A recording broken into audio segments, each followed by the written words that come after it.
if there is no topic upon which it is wrongful to exert jurisdiction, to impose upon somebody, to impose an order upon somebody, then call that jurisdiction. So we've already satisfied that we're still at the substantive issue, is still in question. Now, the evidence, of course, that we're always talking about is drawing reality into it. So the nod that they give to reality is always one that is begrudging at best. Well, like the best example is, that guy that was that went to court to be declared legally alive. He himself is arguing in court and lost his case. He was unable to prove that he should be legally alive when he was actually there arguing about it. So it just goes to show you that ethics and reality and legality are three completely separate topics that are only related by people's desire to make one look like the other.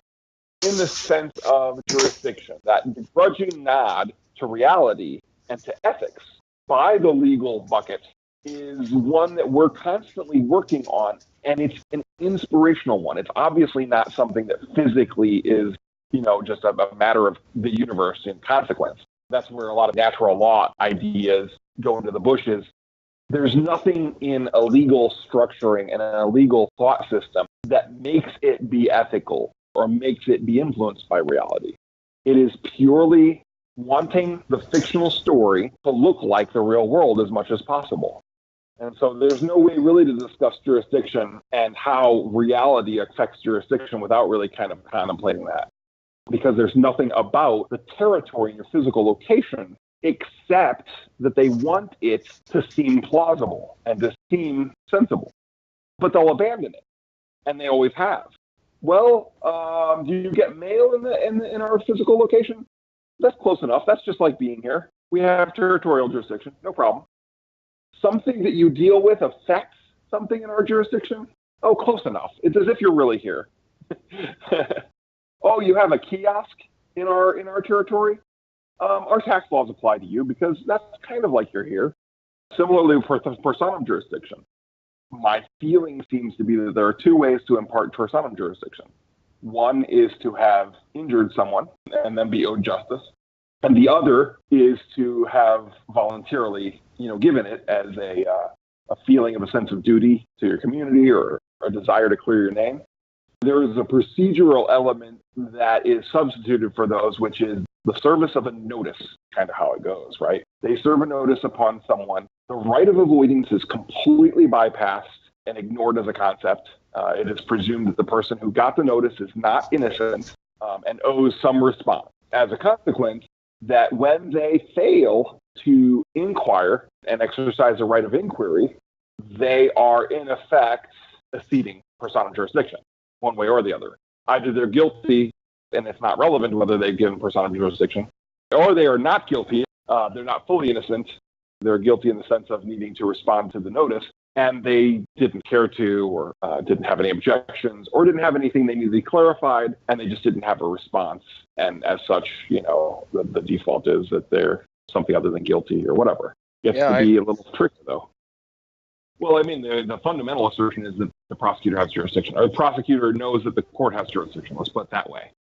The three subtopics, or all the subtopics, are, well, let's investigate this area of things to show that there is nothing wrong this court asserting jurisdiction. Let's look on the topic of territorial. Let's look on the topic of personam. Let's look on the topic of the subject matter. Let's look on the topic of the in rem, of the items that we're going to alter, that anyone who could own it is represented in the ordeal, in rem jurisdiction. What else is there? There's a few others, but without getting into religious matters, I guess. Some people would claim that there's an ecclesiastic jurisdiction type like AL, where they believe that you actually need to have some kind of a religious fulfillment. I don't think they're particularly convinced by this, but you see some weird actions, let's put it that way. You see some strange things go on when people start bringing up biblical requirements and all that kind of fun stuff. I would think that would fall flat on its face, given that, we have a culture in America where pretty much everyone has got this meme of separation of church and state. So why would anyone acknowledge that? I agree, but it's weird how it does get acknowledged. If you say that I have a religious requirement that forbids me from whatever, they tend to back off on asserting a certain level of imposition on that. Okay. field. Yeah. No. Now I get it. No, it actually makes sense when you frame it that way.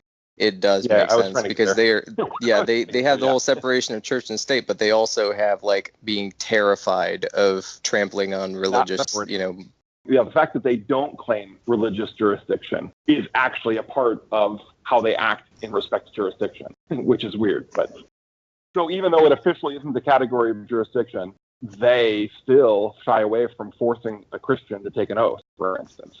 Interesting. Even though they'll say they have personam jurisdiction. If you want an example of that, Al, that I just mentioned a moment ago, has a great audio on them dancing around the topic and trying to slide into affirming instead of oathing when it's just a synonym. And he said, no, that's actually still forbidden by, the covenant or whatever he said, and that's just a sidestep to try to take an oath, and I can't do that. But, they just tried different ways of ordering him in different ways of phrasing it. But when you're on the topic of jurisdiction, it certainly is a legitimate topic, even though it's a weird one. And just like that, they also wouldn't proclaim to have jurisdiction to force somebody or, get somebody to refrain from a religious, activity or something too. The opposite would hold true. All right. Well, that's been an interesting kind of conversation. Yeah, I guess I'm back to the drawing board at this point because now I feel like none of the stuff that I wrote made sense. I do that. I'm sorry. For your own good. Yeah. Okay, Mark says this a lot. Mark, like on the show, Mark says these exact words a lot. He says, and he's talking about their claim to, have jurisdiction. And he says, quote, if you're physically wherever, then these laws apply, right? He says that a lot. So what exactly is he getting at there then?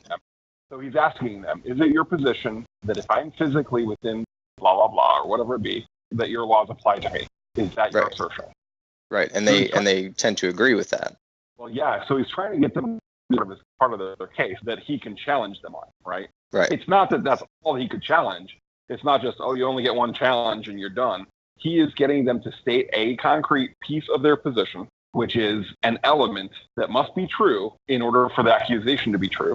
So he's saying, okay, let's identify one element that you need to prove as true, because if it's false, your accusation must also be false. Whether or not everything else in the universe goes your way, if this element is false, you got nothing. So is your position that if I'm standing within blah, blah, blah, that your laws apply to me? Now, notice that they're sidestepping issues of sovereign immunity and all this kind of stuff, because we know that he'll go ahead, remove all those topics from the table, because he's saying, yes, I'm saying that if you're within blah, blah, blah, then our lives apply to you. And he's not qualifying it with, well, as long as you're not a diplomatic immune person or whatever it is, right? He's getting them to remove all the caveats. And once they have, he can say, okay, great. Do you have evidence of that? And what evidence do you have of very little element that you just got done clarifying? To say physically and state in the same sentence remuddies those waters, because within the state still isn't clear about whether you're talking about a body politic or geographic location in the universe or what. Mm-hmm. We're trying to deliberately to get him to state geographic location leads to political jurisdiction, a question of right and wrong. And so we're getting him to draw to say, this line that begins here ends here. And then you're just leaving him with his burden of proof and saying, okay, excellent. You're asserting that it is true. We've gotten you to assert one of the elements of your case. Prove it. What evidence do you have to believe that's true? And it's not, let me test the evidence at this point. That would be a matter for trial. It is merely inform me of the evidence. So it is stating your case. It's making sure that you can't get into trial and then let the prosecutor just keep coming up with different scenarios about why he thinks he's right. What convinces him he's right should be known at the point of arraignment.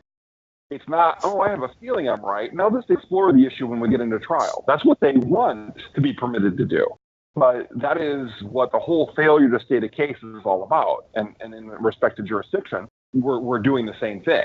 We're getting him to state his case on the point of jurisdiction. Why do you believe it's true that you have jurisdiction? Do you have any evidence Of course, they don't want to discuss it. There's no way for him to win on this point. He can only lose. It's not one of the great things to prove. It can only go against them to fall flat on proving jurisdiction, because we know the judges already have that presumption. The jurors already have that presumption. Why would you want to address an issue that they already presume true pretty much universally? You wouldn't want to bring up the topic, and that's why they don't want to discuss the topic.